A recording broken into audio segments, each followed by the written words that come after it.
Bueno, entonces seguimos. Para la antibioticoterapia hay que considerar, eh, son 12 factores, ya acá dice 11, son 12 factores. Y bueno, hacerlo con el nuevo modelo. El nuevo modelo considera estos 12 factores. Anteriormente, obviamente había un antiguo modelo, ¿no? En el cual solamente se consideraba la bacteria y su sensibilidad al antibiótico, ¿no? El antibiótico que tenía espectro para la bacteria era lo único que se consideraba.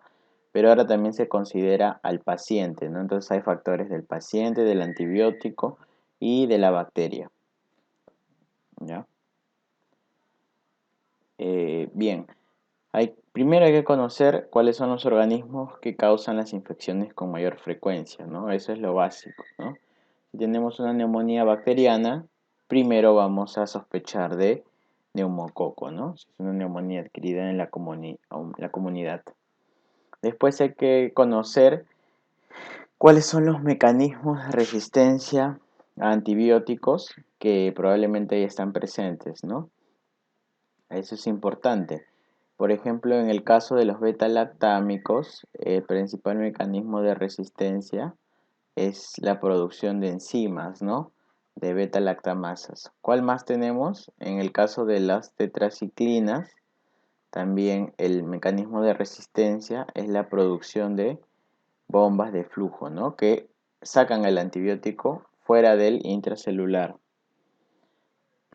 Después también debemos de conocer el patrón local de susceptibilidad, ¿no?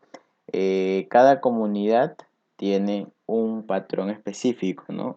Por ejemplo, en los hospitales, las salas de UCI tienen bacterias que son resistentes a muchos antibióticos, ¿no? Mientras que en la comunidad podemos encontrar bacterias que son sensibles a más antibióticos versus las bacterias hospitalarias. Además, ¿qué debemos conocer? Faltó acá, ¿no? Factor 12. También debemos conocer las rutas y las dosis de los antibióticos, ¿no? Es lo que no está acá. En otras palabras, ¿qué sería? La farmacocinética de los antibióticos. Por ejemplo, ¿no? Hay que conocer que vancomicina, que aminoglucósidos no se dan por vía oral, ¿no? Solamente tienen efecto por vía parenteral. ¿Ya? Por vía oral no van a tener ningún efecto. Bueno, el único uso de vancomicina por vía oral, que ya lo habíamos comentado, es para la colitis pseudomembranosa por Clostridium difficile, ¿no? Ahí se da en ese caso vía oral, pero la vancomicina no se absorbe por vía oral. El sinergismo, ¿qué es el sinergismo? Es la utilización de dos grupos de antibióticos. ¿Para qué? Para potenciar su efecto y para reducir efectos adversos, ¿no? En el caso de, por ejemplo, Pseudomonas, hacemos sinergismo entre beta-lactámicos y, ¿qué más le damos? Aminoglucósidos, por ejemplo, es una combinación, ¿no? Ese es el sinergismo. Hay que saber que hay bacterias con más posibilidad de desarrollar rápidamente resistencia y que nunca deberían ser tratadas con monoterapia. Es el caso de quién? De Mycobacterium tuberculosis, ¿no? Que se da politerapia, polifarmacia y lo mismo con Pseudomonas. Hay que saber de los antibióticos, conocer sus efectos adversos severos, ¿no? En el caso de aminoglucósidos, la nefrotoxicidad, la ototoxicidad. Pero aparte hay efectos adversos esperados, ¿no? Que no contraindican el uso del antibiótico. Por ejemplo, en beta-lactámicos que se les ha añadido inhibidores de beta-lactamasa, ¿cuál es el efecto adverso esperado? La diarrea, ¿no? Produce diarrea ¿de qué tipo? Osmótica. Diarrea osmótica que va a resolverse cuando se suspenda el antibiótico. Otro efecto secundario esperado es entre tetraciclinas también que produce diarrea. ¿Ok?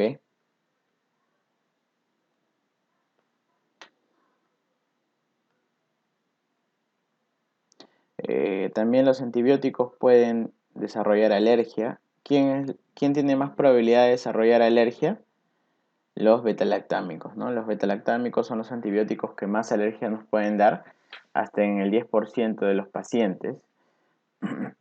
Hay que conocer la función renal y la función hepática, ¿no?, de cada paciente. ¿Por qué? Porque esas son las dos vías de eliminación principales de los antibióticos. Pero entre las dos, ¿cuál es la principal? La renal, ¿no? Más del 60% de antibióticos se eliminan por vía renal y el resto por vía biliar, vía hepática. Hay que saber también que el antibiótico puede fracasar. ¿Por qué? Por desarrollar resistencia, ¿no? Hay bacterias que ya de por sí son resistentes, ¿no? Hay un montón de bacterias resistentes a penicilina que anteriormente sí eran sensibles a penicilina. Entonces hay que conocer que hay probabilidad de fallar en el tratamiento. Y finalmente hay que conocer el estado inmunológico del paciente, ¿no? No es lo mismo dar antibióticos a un inmunocompetente que a un inmunocomprometido, ¿no? En el caso de los inmunocomprometidos, de preferencia se debe dar bactericidas, ¿no? ¿Por qué? Porque los bacteriostáticos lo que van a hacer es, van a detener el crecimiento de las cepas y hasta que la bacteria envejezca y muera, y se va a valer también del sistema inmune del individuo para producir su efecto. Pero si tenemos el sistema inmune bajo, entonces los bacteriostáticos no van a servir, no van a ser de utilidad en pacientes que son inmunosuprimidos. Entonces, como les había dicho, vamos a ver acá más detalle los bactericidas y los bacteriostáticos. ¿Quiénes son bactericidas? Aquellos que actúan sobre la pared celular. Beta-lactámicos, glicopéptidos, polimixinas, ¿ya? Esos son bactericidas. ¿Quiénes son bacteriostáticos? Todos los que actúan sobre la síntesis de proteínas, a excepción de los aminoglucósidos. ¿Por qué? Porque los aminoglucósidos son bactericidas. ¿Ya? Entonces, si les preguntan por los antibióticos que actúan sobre la inhibición de la síntesis de proteína, pero son bactericidas, entonces están haciendo referencia a los aminoglucósidos. ¿Ok? ¿Qué otros bactericidas tenemos? Las quinolonas, ¿ya? Perdón. Las quinolonas, la rifampicina, ¿qué más? La cicloserina, ¿ya? Esos también son medicamentos bactericidas. ¿Quién más nos falta en este grupo? Acá los lipopéptidos, ¿no? Lipopéptidos, cuyo representante, ¿quién es? La daptomicina, que tiene un mecanismo especial, ya que va a despolarizar la membrana, va a producir una muerte celular sin lisis, porque se va a detener todo el metabolismo celular, ¿ya? ¿Recuerdan la rifampicina donde actuaba? Sobre el RNA, ¿no? Quinolona sobre el ADN.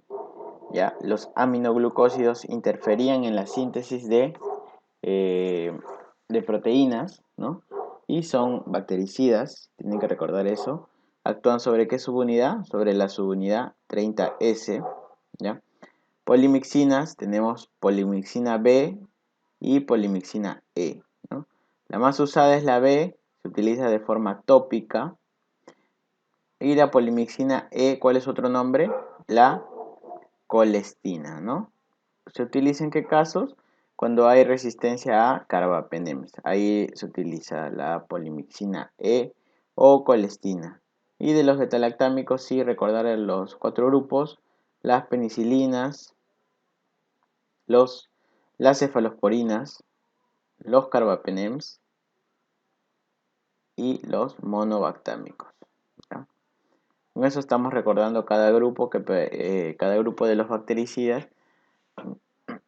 Y ahora pasamos a ver a los bacteriostáticos, ¿no? Tetraciclinas, recordar que van a actuar sobre qué subunidad? 30S, ¿no? Al igual que aminoglucósidos, tetraciclinas, sulfas en la síntesis de ácido fólico, va a intervenir ahí en ese metabolismo, va a inhibir la síntesis de ácido fólico, y macrólidos clindamicina y cloranfenicol van a actuar sobre, ¿qué subunidad? Sobre la subunidad 50S, ¿ya? Eso es lo que tienen que saber de los bactericidas y los bacteriostáticos.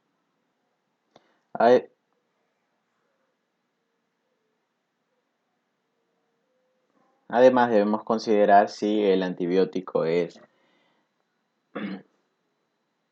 antibiótico concentración dependiente o antibiótico tiempo dependiente, ¿no?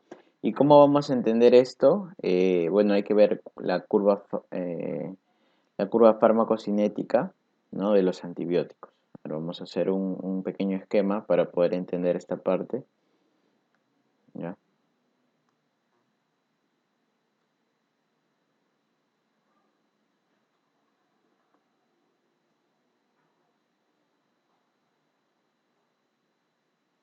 Entonces ahí estamos, ¿ya?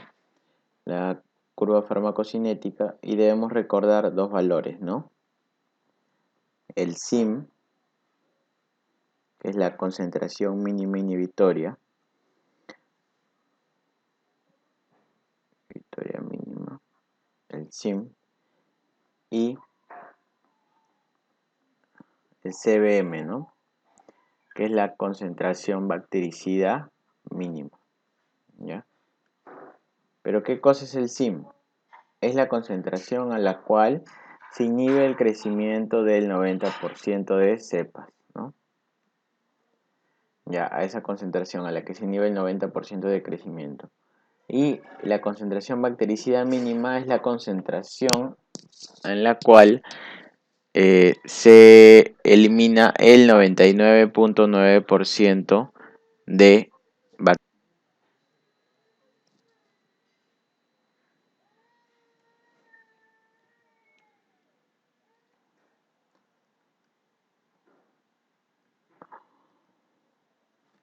Si un antibiótico, eh, si un antibiótico va a alcanzar su concentración inhibitoria mínima in vivo, entonces ¿qué decimos? Que ese antibiótico es bacteriostático, ¿no? Bacteriostático. Si el antibiótico in vivo logra alcanzar su concentración bactericida mínima, entonces diremos que es bactericida, ¿ya? Entonces diremos que es un antibiótico bactericida. Y bien, ¿cuál es la diferencia entonces entre un antibiótico tiempo dependiente de un antibiótico concentración dependiente? Entonces, un antibiótico tiempo dependiente es el que necesita estar el 40% de su tiempo de vida media sobre el SIM, ¿no? Para poder alcanzar su efecto, ¿ya? El 40% de su vida media debe estar encima del SIM para poder alcanzar su mayor efecto, ¿ya? Es el caso de quienes, de los, por ejemplo, los beta-lactámicos, ¿no? Que son antibióticos tiempo dependientes. Sin embargo, hay otro grupo de antibióticos también, aquellos que son concentración dependientes, ¿no? ¿Y cómo son los antibióticos concentración dependiente? Son aquellos que necesitan alcanzar, eh, eh, superar, ¿no? La concentración bactericida mínima, ¿ya? Y ahí es donde alcanzan su mayor efecto, ¿no? Lo que necesitan es superar. No importa durante cuánto tiempo de vida media, ¿no? Sino que superen su concentración bactericida mínima para que logren su efecto. Es el caso de quienes, por ejemplo, de aminoglucósidos, es el caso de quién más, de las quinolonas. Entonces esa es la diferencia entre un antibiótico tiempo dependiente y un antibiótico concentración dependiente.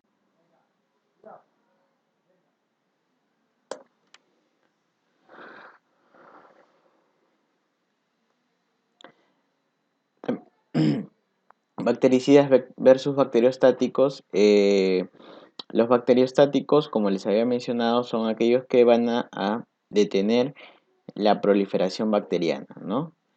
Y entonces, si se detiene la proliferación bacteriana, ¿cómo es que se llegan finalmente a eliminar esas bacterias? Uno es por envejecimiento de las bacterias y dos es por que el sistema inmune del individuo destruya esas bacterias, ¿ya? Mientras que los antibióticos bactericidas siempre son de indicación en pacientes que son inmunosuprimidos, ¿no? ¿Quiénes son inmunosuprimidos? Los diabéticos, los pacientes sépticos, ¿ya? Los VIH, los desnutridos, todos ellos son inmunosuprimidos. Incluso el diabético bien controlado, ¿no? Porque el diabético, si recordamos su fisiopatología, ¿cuál va a ser el problema que va a afectar su sistema inmune? Los diabéticos tienen un problema en la opsonización, ¿no? Opsonización de las bacterias. Ya, eso es lo que tienen que recordar.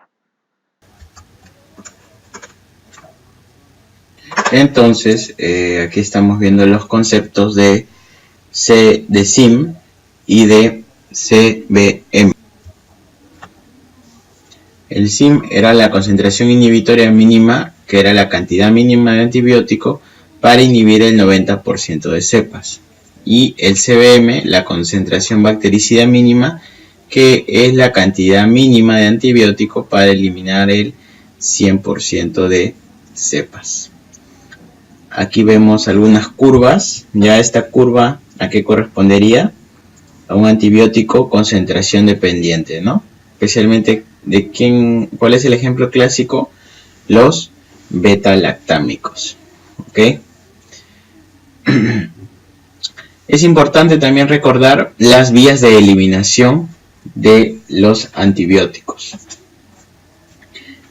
Si hablamos de vías de eliminación, son dos. Vía renal y la otra es la vía hepática. Entre las dos, ¿cuál es la más importante? La eliminación renal, ¿no? Que es más de, ¿cuánto? Más del 60% se hace por vía renal y el resto por vía hepática, ¿no? Entonces, si la mayoría son renales, primero, ¿cuál vamos a recordar? Los que son por vía hepática. ¿Quiénes son los que se eliminan por vía hepática? La mayoría de bacteriostáticos, ¿no? Macrólidos, tetraciclinas, tigeciclina, ¿no? Que es un derivado de la aminociclina. ¿Cuál es otro bacteriostático que vemos acá? Glinda, metro, también se eliminan por vía hepática. Además de estos que son bacteriostáticos, también tenemos algunos bactericidas que se eliminan por vía hepática, ¿no? Por ejemplo, es que está ceftriaxona, que es una cefalosporina de tercera generación. Recordar que es la cefalosporina más utilizada, ¿no? La cefalosporina de tercera más utilizada es la ceftriaxona. Es importante que recordemos que tiene eliminación hepática. ¿Por qué? Porque la ceftriaxona incluso puede cristalizar los ácidos biliares.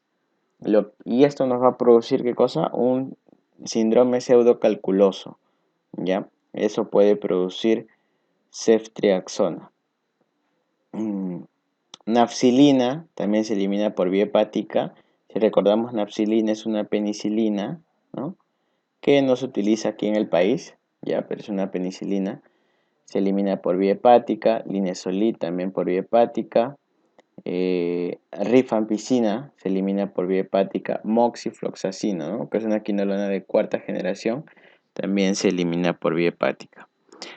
Y los demás se eliminan por vía renal, ¿no? La mayoría de penicilinas, la mayoría de cefalosporinas, los carbapenems, Astreonan también se elimina por vía renal.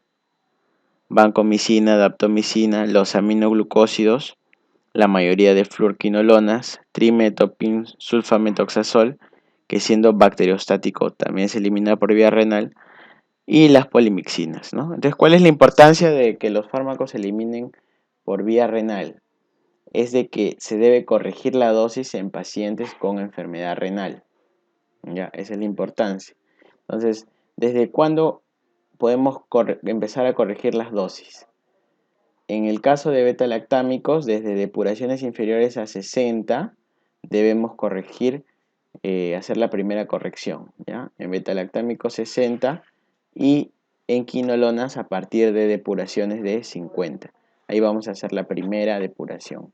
Luego la segunda depuración la vamos a utilizar como punto de corte 30, ¿ya? A partir de que consideremos una enfermedad renal avanzada con depuraciones inferiores a 30 se hace la segunda corrección de antibióticos. Y finalmente, ¿no? La última corrección en una enfermedad renal terminal con depuraciones inferiores a 10 se hace la última corrección de antibióticos. Ahora, estos antibióticos también pueden pasar por el proceso de diálisis. Sin embargo, hay antibióticos que no se dializan, ¿no?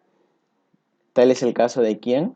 De vancomicina, ¿no? Vancomicina no se dializa y por eso en pacientes que están en diálisis se da cada ¿cuántos días? Cada 4 días, ¿no?